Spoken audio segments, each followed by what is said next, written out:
बहू, कितनी बार कहा है सर पर पल्लू रखा करो। रसोई में कदम रखते ही जगदम्बा जी ने अपनी नई नवेली बहू रूपम को टोका। जगदम्बा जी की आवाज सुनते ही रूपम ने झट से पल्लू सर पर खींच लिया, लेकिन सास का गुस्सा अब भी थमा नहीं था। अच्छे घर की बहू का पल्लू हमेशा सर पर रहना चाहिए। सास के टोकने का इंतजार नहीं करना चाहिए, खुद ही ध्यान रखना चाहिए। जगदम्बा जी ने फिर से फटकारते हुए कहा।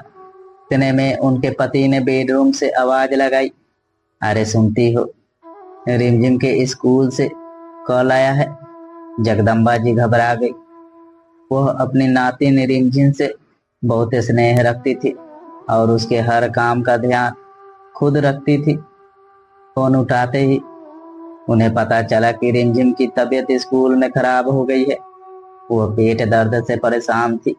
रसोई में लौटते ही जगदम्बा जी की घबराहट बढ़ गई। रिमझिम के मामा तो दफ्तर के काम से बाहर गए हैं, अब क्या करें। मम्मी जी, रूपम भी चिंता में पड़ गई थी। यही तो सोच रही हूँ बहू, क्या करूं। जगदम्बा जी हताश होकर बोली। उनकी घबराहट देख रूपम से रहा नहीं गया। मम्मी जी, आप ऑटो से स्कूल चली जाइए, पापा जी का नाश्ता मैं बना दूंगी। हमेशा सास की आज्ञा मानने वाली बहू ने पहली बार कुछ सलाह दी। ऑटो से जाना मेरे बस का नहीं बहू, मोड़ तक पैदल जाने से मेरी सांस फूलने लगती है। तुम जानती ही हो। जगदम्बा जी की चिंता बढ़ती जा रही थी। इतने में घरेलू सहायिका माला, जो रूपम के मायके में स्कूटी चलाने की चर्चा कई बार सुन चुकी थी, जगदम्बा जी ने हिम्मत करके कहा, बहू जी, आपको स्कूटी चलाना आता है ना।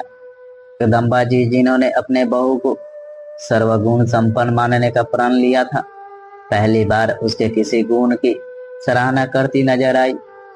जी मम्मी जी, रूपम ने संकोच भरे स्वर में कहा।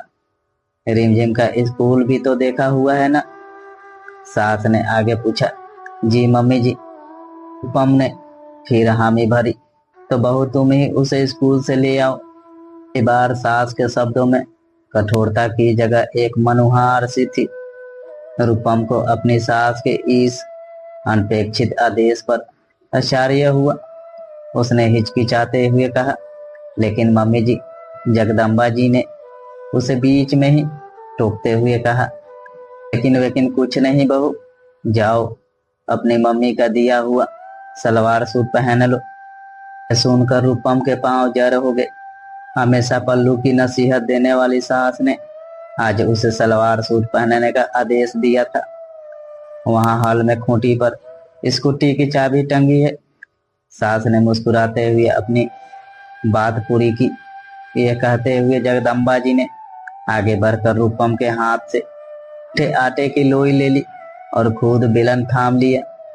कुछ ही पलों में जगदम्बा जी की नजरों में उनकी बहू सर्वगुण संपन्न लगने लगी थी। दोस्तों, अगर ऐसे ही कहानी सुनाना चाहते हैं तो मेरे वीडियो को लाइक करके चैनल को सब्सक्राइब करें।